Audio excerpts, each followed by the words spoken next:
Hi, I'm Anthony. And I'm Bruce from Legacy Coins and Capital. So today we're going to be talking about a subject that is really near and dear to me, and it is rare documents, manuscripts, and autographs. Okay. And I'm going to tell you that I know very little about manuscripts and documents. So I'm going to let you handle this. Okay, so about 4 to 5 years ago, our company started branching off into other areas in the collectible world. And one area that I was super interested in is older, rare, vintage manuscripts and autographs, okay? We kind of went a little crazy buying it over the past couple of years, but we have the ability to help you go through the process of selling some of the stuff. Some of the material that we have purchased recently came directly from the families of these manuscripts that were actually handed down to them. So one of the questions I always ask, because when you buy this, I kind of say, how do you know the provenance? How do you tell this is authentic? How do you authenticate something so that even though you're buying it from someone and someone says, I got this from my great-great-great-great-grandfather, or I've had this in my attic.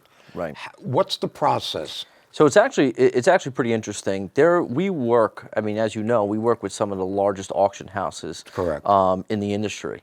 And they have, we're not accredited in any way, shape, and form to actually give you a definitive answer on if Abraham Lincoln's autograph is 100% certain. But we can send pictures and images to our network of people that we know that can actually help us and decipher if something is legitimate or not. Okay, that makes sense. So this in back, Lincoln. Right. Tell me a little about that.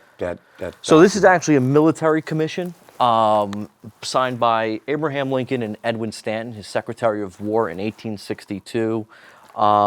Basically, they're rare, but they're not rare. They come at auction pretty frequently. Okay. And they can range depending on the condition. And this is a really nice, well-preserved piece from 1862. Usually you have the seal that's halfway missing. The paper's usually ripped. This is just a really well-preserved, well-framed piece. And this can, range between $11,000 to $15,000. Right. So I see the seals. Some of them are that bright blue, has vivid colors. Yeah. If it's washed out, is it less money or not as desirable? Sure, absolutely. Everything is condition, right? Okay. But, this, as you can see, seal fully intact. The writing at the top is really nice. Usually this writing up here that has the date is gone. And Lincoln's signature, super bold. Edwin Stanton's signature, super bold. The one thing that's missing from this piece really is the writing in the actual manuscript part of it. Right. That's kind of fading over time, Right. which does take down the value of it, and that's the reason why it's not, a $20,000 piece, and it's more of an $11,000 to $15,000 piece. So would you say presentation is important? Because I remember when you purchased this document, all you did was purchase the individual document. Right. You embellished it by getting a piece period frame, correct? Absolutely. The metal, the photograph, and some of the other information about that, and you put it all together. Yeah, it's about putting the whole story together, and Right. you want to put everything, something that is worth a good amount of money should be presented as something rich. Gotcha. I think you had to take out a second mortgage to get that frame done, if I recall. Pretty much. The one over here, that is actually a really interesting piece that we just recently sold too.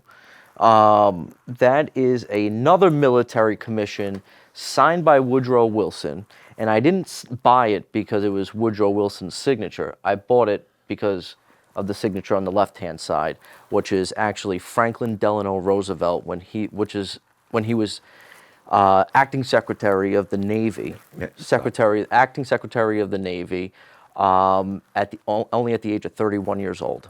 Wow.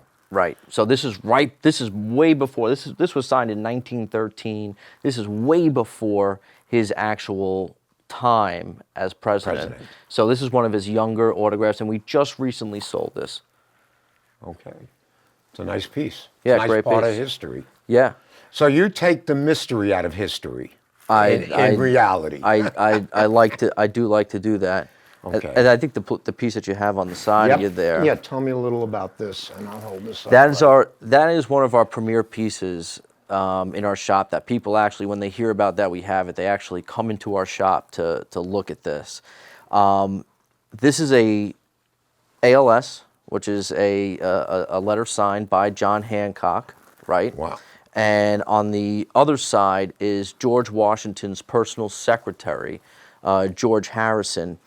And when I found this piece, I had to buy it. I mean, just a few snippets out of it. It's about treason, about guys that were going up from Virginia up to New York, and I can go on forever about this document, but the date is really pretty interesting. 1776 there, August 22nd, 1776.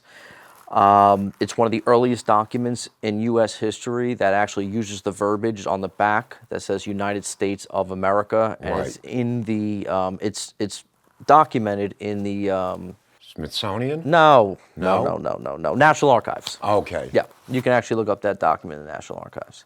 Okay. So, if a potential client comes in, customer, Right. doesn't know what they have, we Right. can identify it, we can help get the provenance, we can find out if it's authentic signature. 100%. Whether it's a phony or a And replica. and we would purchase it without it being 100% certified. I mean, if it looks right and it is right, and what I mean by that is that, you know, there are certification services that you have to pay. Right. But if one of our experts that we do business with say, hey, listen, Anthony or Bruce, it's 100% legitimate. We would Right. buy it based on that. Based on, you know, you're looking at the ink, you're looking at the paper, Right. and you're seeing all of that is in fact Right. authentic, but you're not sure about the provenance or about the signature actually. Right. But it looks real. It doesn't look like a replica, in other words. Absolutely. Okay. We just recently purchased, I don't know if you know yet, but the Frederick Remington piece. Yes. Which this statue is inspired, Right. inspired by. It's not actually. Well, there were two pieces that he made Yeah. famous. Right. It's not actually a Frederick Remington. This is a copy of one. But exactly. we actually have a document signed by Frederick Remington. We have another one signed that we bought by from David Rittenhouse, you know, the first founder of the first director of the U.S. Mint. So we have some really cool stuff in the pipeline that's getting framed. Yeah, I love this stuff, and it's just very interesting Yeah. to really look at history. Yeah, actually, and you know, I'm starting to branch off. We're starting to branch off now into sports memorabilia too. Right. Yeah, I've seen some of that. I don't know if anyone has heard about this yet, but just a few days ago, the Babe Ruth. the Babe Ruth call shot jersey right. just sold for $24 million.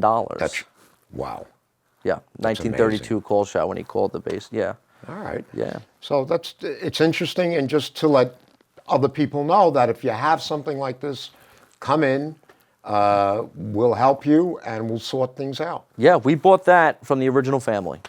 Wow. That was passed down throughout the years. So All right. pretty interesting stuff. Fantastic. Very interesting. Yeah. Thank you for sharing. Yeah, absolutely. Thanks a lot.